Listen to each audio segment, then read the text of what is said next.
Good evening, soul family. Well, this is a very impromptu reading and teaching that I'm going to do. I am totally winging this. Where to start? Let's cleanse first. Let's do the tinctures, okay? So there's going to be 3 sharp sounds.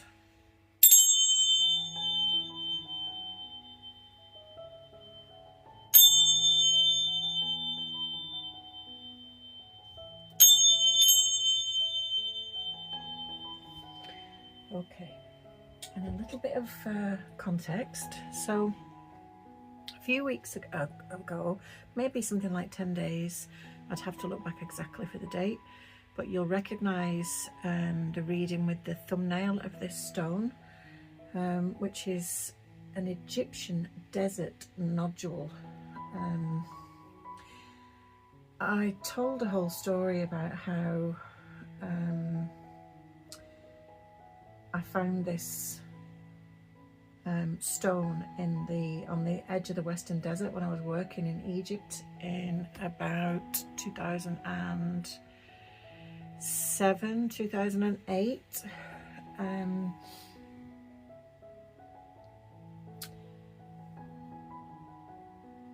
I basically was working there in the desert, and I was sitting waiting for the guest to arrive, and this stone, I just sat down on the ground and this stone was just behind me to the side, and I reached out and my hand brushed it and I felt it buzzing.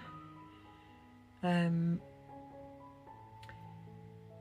did a little bit of research on it, and apparently inside there would actually be well, it's a geode inside, so it's not a geode, it's a fossil inside. So if I were to crack it open, then I would find the crystals formed inside, but apparently it's quite rare to have a whole one like this, so I'm reluctant to actually crack it open. I told the whole story of when I left Egypt and I was flying to Cyprus. I was flying out of Cairo airport with Egypt Air, and they x-rayed my hand luggage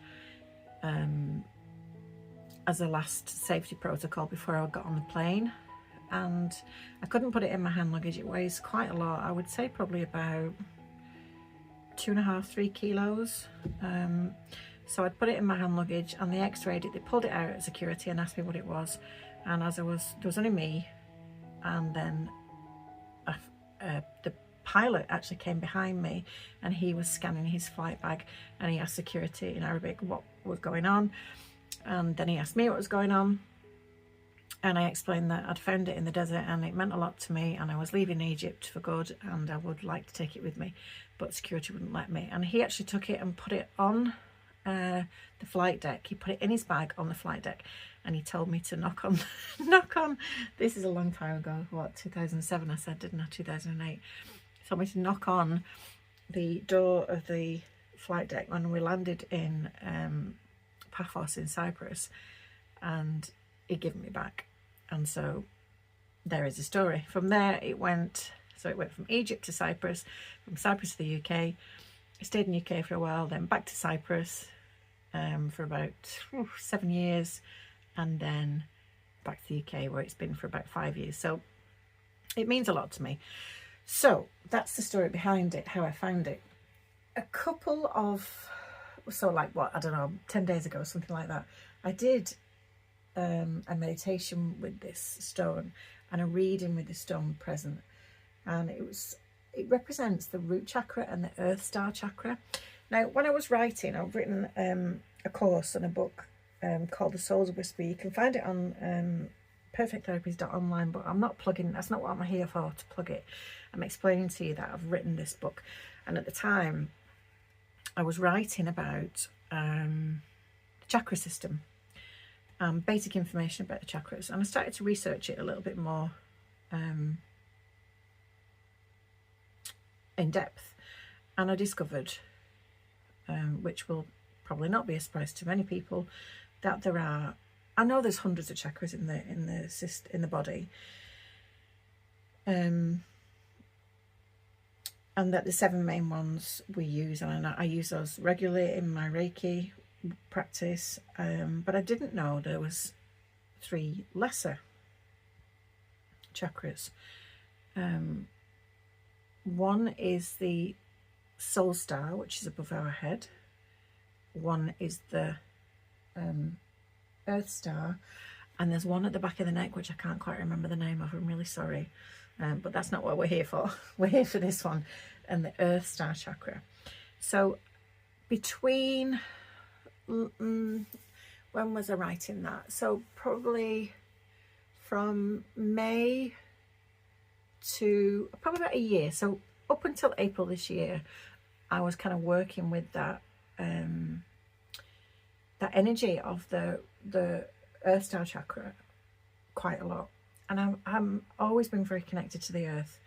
I love to stand in the sand at the beach barefoot. I'm barefoot all the time. My dad used to say to me when I was growing up, get something on your feet. I have to be grounded. Honestly, I would walk about everywhere. I'm that girl who wears flip-flops in January, okay? So because I don't like to be in boots, it makes me feel like I can't breathe. I love to be connected to the earth. And what I didn't understand was the earth star chakra. Okay, my favorite color is black, so the earth star chakra is represented by dark brown and black.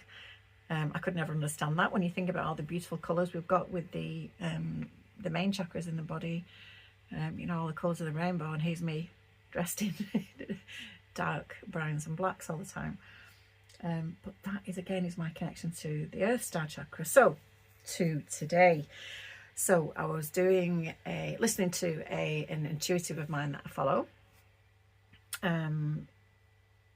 Shia Pila. I think her second name is Pila. Shia Pila. She's in Hawaii. I'll link her page. She's amazing. And she was talking about the earth star chakra being the connection to past lives. Now, I've already mentioned Egypt to you, so I have a huge affinity with Egypt. I don't know what it is. I feel like I'm home.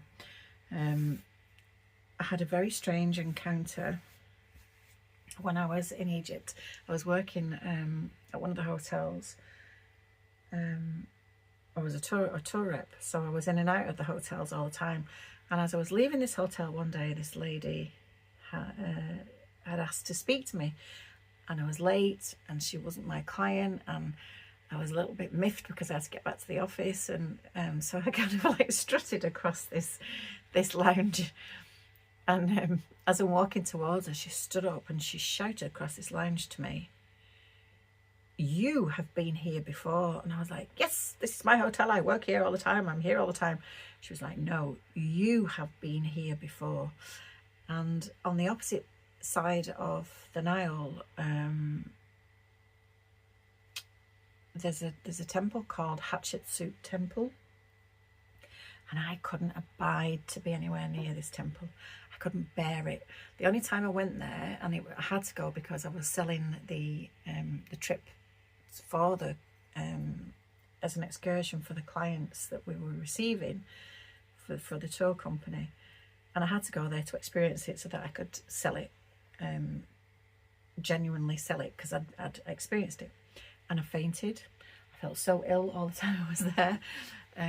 Even when I was on the opposite side of the Nile, I couldn't bear to look at this temple. I don't know what it was. Anyway, so back to the hotel. So I'm in the hotel, and she stands up and shouts to me, "You've been here before." And she said to me, "They drowned you. They drowned you over there at the temple on the other side of the river." Oh my God. So and then I've had other people tell me, a very good friend of mine who was Egyptian, but he's Egyptian, but has spent a lot of time in London, has told me he's basically a shaman, and he's told me all sorts of interesting information about being associated with Egyptian, a goddess, the Egyptian goddess Isis. And I'm kind of like, yeah, tongue in cheek, yeah, you know, I didn't particularly believe. Anyway, so back to Shia Pila, the Hawaiian intuitive. She states today in this reading that she did that the Earth Star Chakra connects you to your past life experiences, and that I must ask Isis to come forward and guide me. Oh, where's the box? I'm looking for the box. I must ask Isis to come forward and guide me because of my connection to her, to Egypt, and to the Earth Star Chakra. So here we are. I found this in my shop on my shelf. I'd known it had been there for months, and since I opened again at Charity Farm, and this was sitting on my shelf, and you know, I kept being drawn to it, but it's the only one I had in stock, so I didn't particularly want to take it off the shelf. Anyway, I've opened it today, and yeah, well, we're just gonna go and see what happens. I'm not going to use the book. I have called in Isis. I have asked her to come and help me with delivering the message to you today. And thank you for listening. Why I explained what the heck I'm doing. So beautiful artwork. Look, absolutely stunning. I've had a look at them all. I'm not professing to know lots about them, gang, but you know, I just think this is such a synchronicity that I really, really would like to do this reading. And I just have a really nice feeling about it. So I've recorded it instead of doing it privately, so that you can see what happens. So I've sat with the cards, I've sat and asked for Isis to come in so we can channel and send messages to the collective. Oh my God, I absolutely love the feel of them. I can't tell you. I mean, all these decks that I work with, I must have like 10 in the shop. I've got 6 or 7 here, but this, wow, I feel it in my root chakra. It is crazy.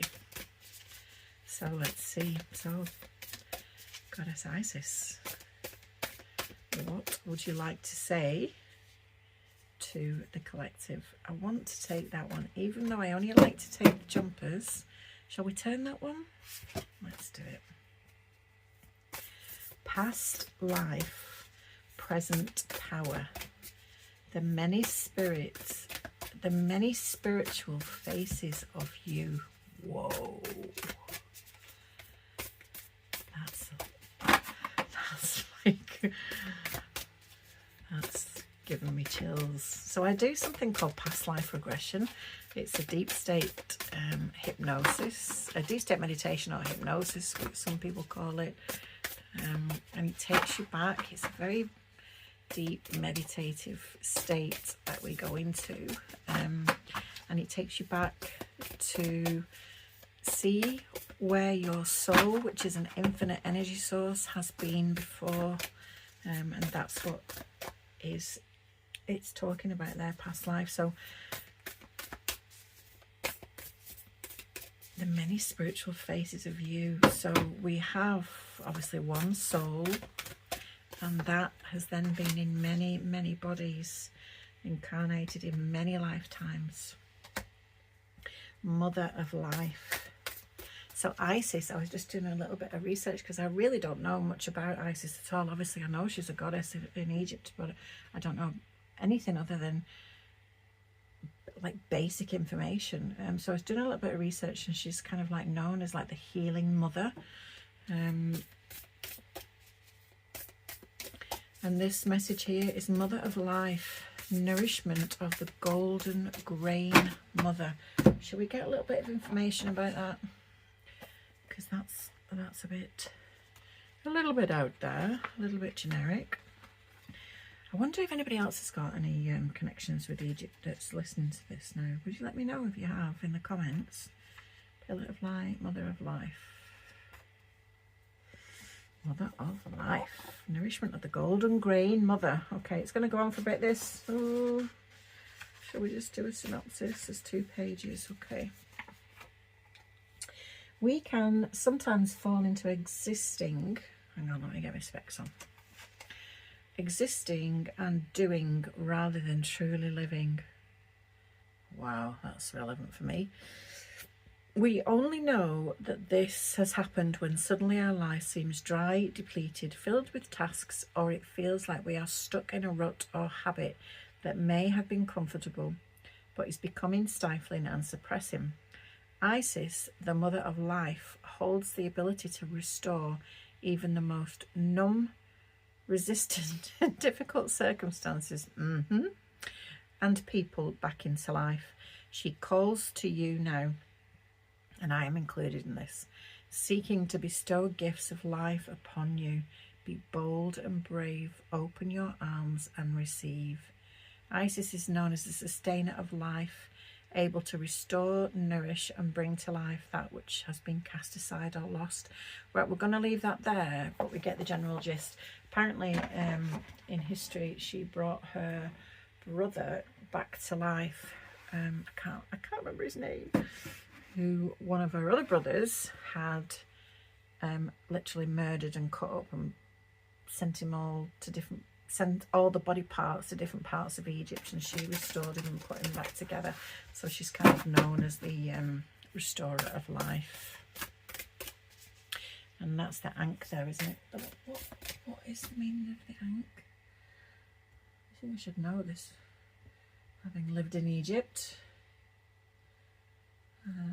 So I lived in Luxor, a little village, well, 2 villages actually, but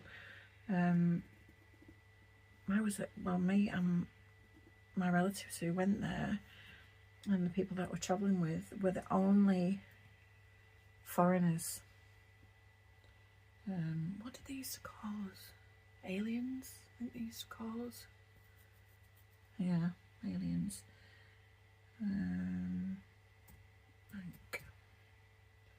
Let me know if anybody else has been to Luxor. It is the true, like when people say to me, oh yeah, I'm going on holiday to Egypt, I'm like, oh, where? And they're going to Sharm or to Hurghada, and they are beautiful, and they are, you know, they're full of tradition too, but they're not Luxor. Luxor is like something that time forgot, honestly. It is so beautiful, so just forgotten world. Right, Ankh meaning. Come on, Sarah, get on it. Ankh meaning. I think it's something to do with life here. Yeah. Oh, look at that. Breath of life. Key of life. That's it. Because it looks like the key, doesn't it? Teardrop shaped loop over a T-cross signifies both mortal existence and immortality. Frequently depicted in hold by deities bestowing eternal life on the pharaohs. Okay, what else do we need to know? Well, any of our collective who have also been in past life physical bodies in Egypt. Do you want to take that one? Scales of balance. So I would see that that is like the Justice card. Ancient Tantra of the soul. Oh, gang, we're just going to have to... What is being balanced for you? Something that has been out of balance. Scales of balance. There's no numbers or anything. These are by Alana Fairchild. Right, excuse me, it's really late. I'm very tired.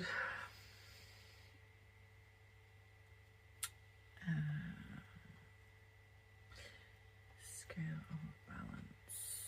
Oh my god, it could be anywhere. Is it oh look, it's alphabeticalized. Is that even a word? Alphabeticalized? Okay. You see, that should be before. Scales of balance. Okay. You are a tantrika, an infinite on the path of divine healing of the masculine and feminine, the two sacred polarities that are universal to human experience. Do you remember in the reading earlier today? If not, I'll link it for you.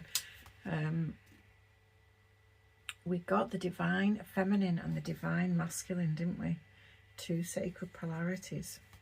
As these energies come into mutual respect and balance, and that's what I talked about, that at first I felt like it was a love reading, and I was like, oh, I don't do love readings on this channel.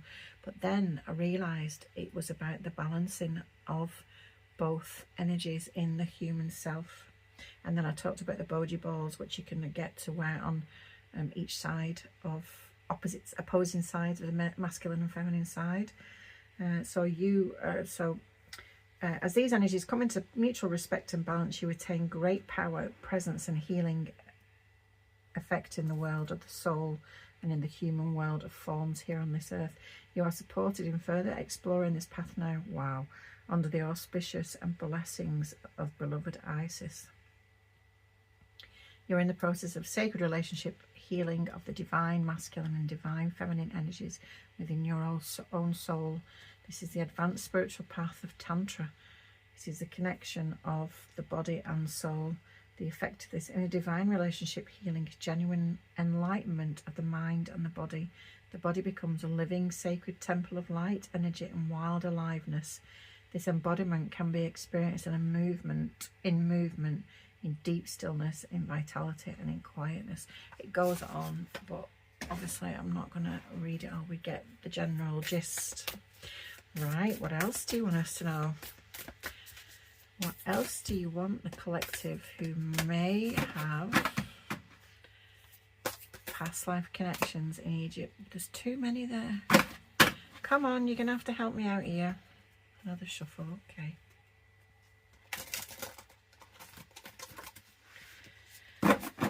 Maybe the cards are a little bit sticky for them. Why, it's a new deck. There we go.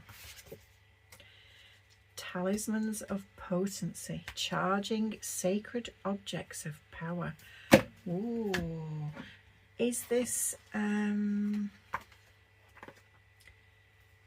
using like, well, talismans, that's an Epicurus.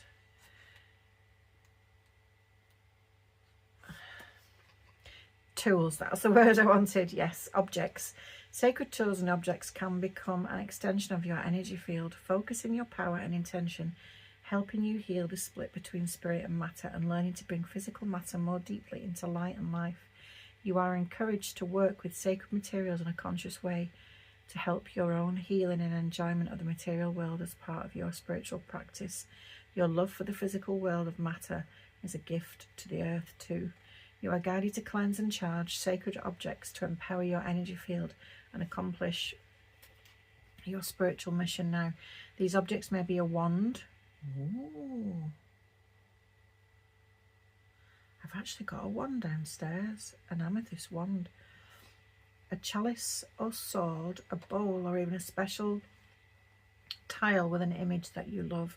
A statue, a cloth with a beautiful design, or a natural crystal or black mirror. I don't think I want to go there. A rock, a shell or feather you find waiting for you. Oh, well, let's use the rock, shall we? Whilst out, so a rock, shell or feather you find waiting for you whilst out in nature one day. Look at me holding it, it's like my baby. If finding a gift in nature, it is wise to ask the spirit of the earth if the item in question is intended for your healing work, and if you feel it is, then of course receive it with gratitude. If not, bless it and move on. Well, that ship sailed, that was years ago.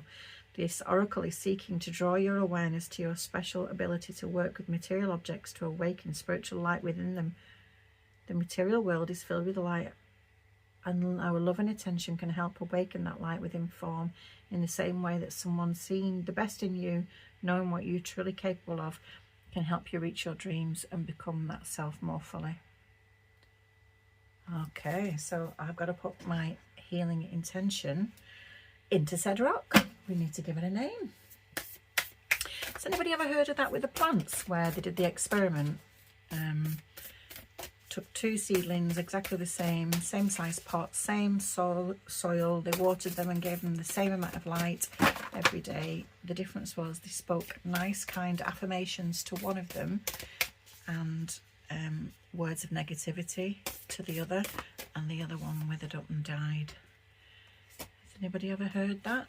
If my plants ever get poorly or they get a little bit sick or too dry, I've left them too long without water and they get a bit brown, and I tell them how good they're doing and how beautiful they are and how strong they are and capable of healing themselves. I know, it's a shame. So, truths unveiled, the revelation of Isis. I feel that this is the fact that this is coming to light, this whole thing with the ability to put energy into items, physical items. So I've been being told for the past couple of weeks, actually, in reading some different intuitives that I've followed for many, many years, that there is like a different, like an upgrade of a gift coming. They kept calling it mediumship, a form of mediumship. But maybe this is actually what it is for me. Has anybody else experienced this sort of thing round about now? Something new that's coming out for them, something that you didn't realise that you could do, one of your gifts. Have we got any more messages for the collective? I feel like that one there, but there's two together. Should we just take that top one? Okay, both. That's what I heard. Take both. Divine Sunchild. Blessings of the Sun Falcon. Whoa. Who's heard me speak about the Sun card before in tarot? That is just the greatest card that you can have in a tarot deck, is the Sun card. It's like illumination. It's gold and everything that the sun, think about sunrise in the morning when everywhere's dark, and the second that day breaks, everywhere turns golden, doesn't it? The sky becomes, you know, rose gold. So the Sun card is very, very auspicious. It's very indicative of physical wealth. And the hawks have been coming out the last few days for us in our readings, for the collectives, for the collective readings. The hawk spirits, hawks. Is it hawks? Birds of prey, anyway. Eagles, was it? I can't remember now. But I think eagles fly alone, falcons fly alone, hawks fly alone, pigeons flock together. It's been reiterated that it's very probable that, yes, you might have many acquaintances where you can kind of go, hi, good morning, how are you? You know, what did you have for dinner? You know, what you having for tea? You know, but there's very, very few around us that we actually can have deep conversations about this sort of stuff. And that's where our soul tribe are starting to come. They will start to find us now and ask for your soul tribe to be brought in. If it's not time for you, then it just won't happen just yet. It will happen when it's time for your highest good, okay? But ask for them to be brought about. It can be a very lonely path, which is why I was saying to you about the eagle flies alone, you know. It can be a very lonely path. But this is what this community is about. This channel is about bringing like-minded people, as other readers do, as other intuitives do, bringing the collective together so that you can support each other and encourage each other, you know. This is why I ask you to put messages on there so that you can show each other. You never know, with what you say, one word could change somebody else's life, change somebody else's day, you know, could save a life with what you say that you might think is a throwaway comment. And that's why I ask people all the time to comment on the videos, because you're part of the collective and you're helping other people find the readings because of the messages and because of the way the algorithms work. So we're receiving blessings from the sun god, basically. What more can we ask for? And the key of life. Wow, the ankh. Yeah, spinning the ankh, the key of life. The key to life, isn't it, you know? the key to a happy, eternal, auspicious, prosperous, healthy, abundant, joyful, peaceful life. Do you have any more messages for the collective, Spirit? Goddess Isis, do you have any more messages for the collective? Top one.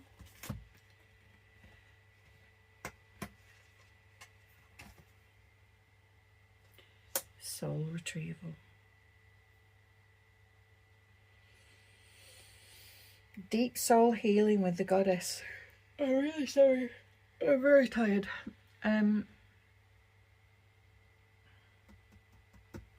3 times in the last 4 days, soul retrieval has come up.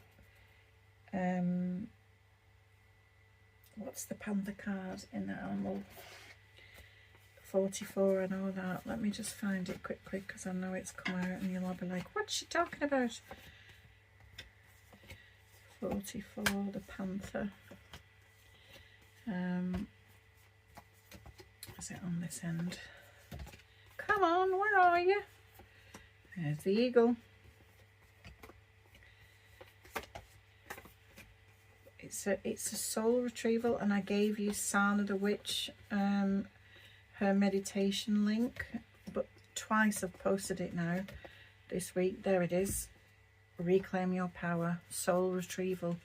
That card's come up twice this week, and now we've got it a 3rd time about reclaiming your power, about your soul retrieval, remembering that your soul is an infinite energetic field, that when we have had incidents, traumas, when we've had encounters with people that haven't necessarily gone the best way, we leave a little bit of ourselves behind, which depletes our whole energy.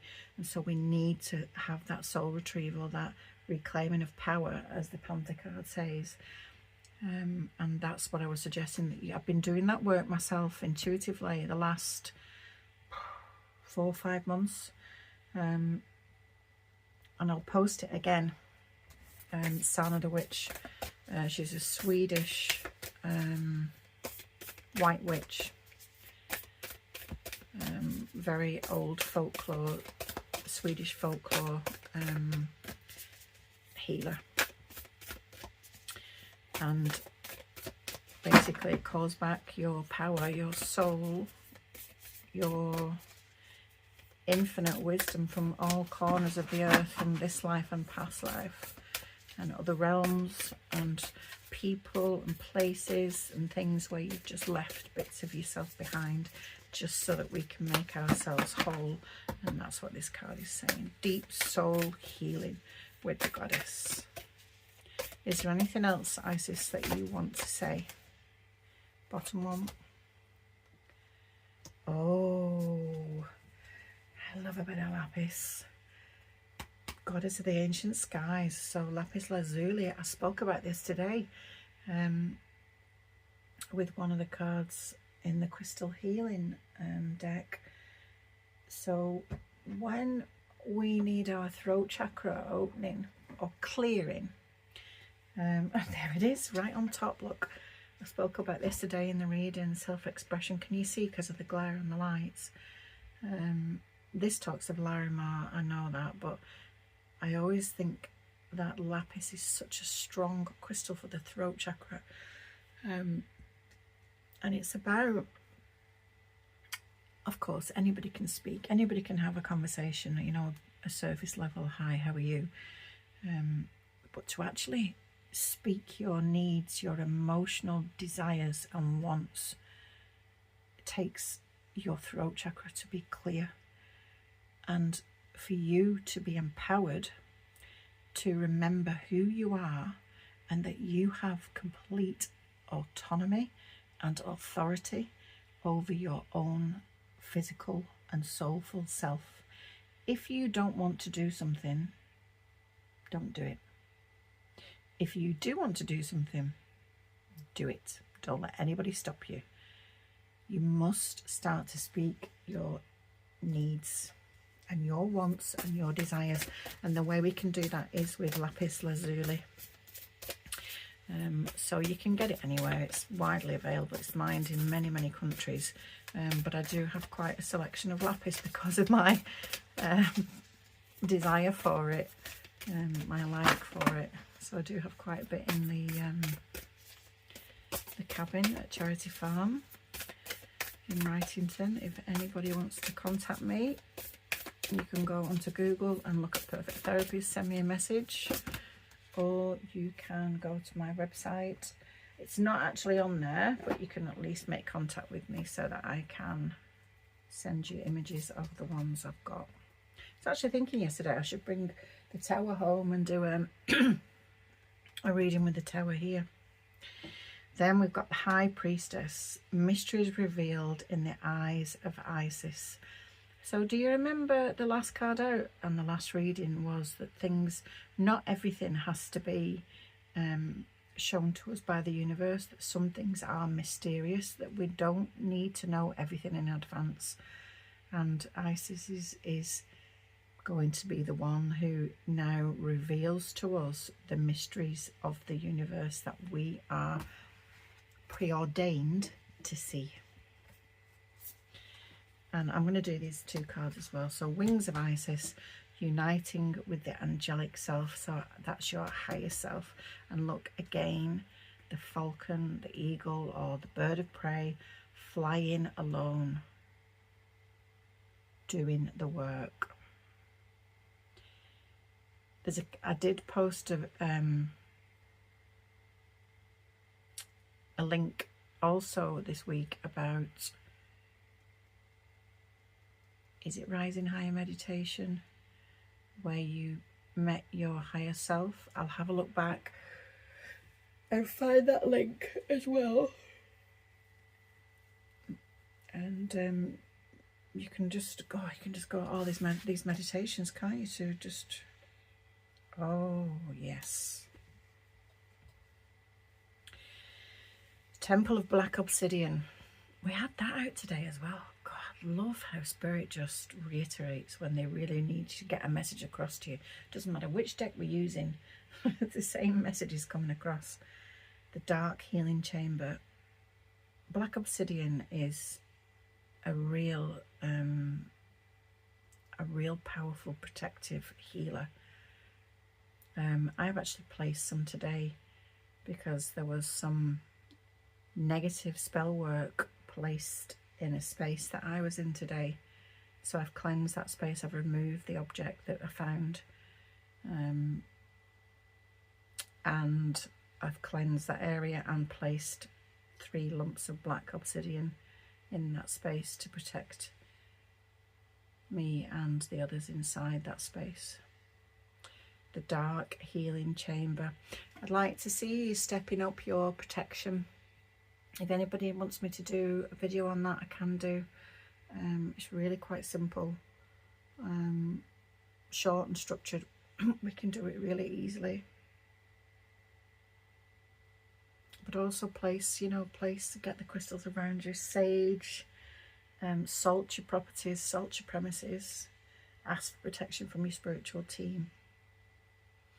And this isn't to bring fear in, but the card has come out, hasn't it? So we have to address it. I'm just going to do one more, just close out card. I want to take that one there, even though it's not jumped. These are still quite sticky because they're new. Spirit of Isis, Triumph of the Goddess. Oh yes. Mother Healer. There you go. Remembering that gender is not specific in oracle cards and tarot. In the spiritual realm, there's no male and female, okay? So if you're a male watching this, you can also embody the spirit of Isis and the goddess. Just because you're in a masculine body, physical this time around, doesn't mean that you haven't embodied the feminine archetype in past lives, so you'll still have that present in your soulful self, okay? Triumph for the Goddess. I mean, I feel like that's the High Priestess card in Tarot, which is just everything, isn't it? You know, it's everything. It's nurture, it's healing, it's everything. Connection to earth, it's connection to the spiritual realm, it's connection to abundance in the physicality. Wow, I really love this. I'm going to carry on and incorporate these cards into the normal readings. We'll just pull a few every day and see what else she brings about. But thank you so much for this little journey of mine. Thank you, and namaste to Isis and to Spirit for bringing this through for the collective. Thank you for your support.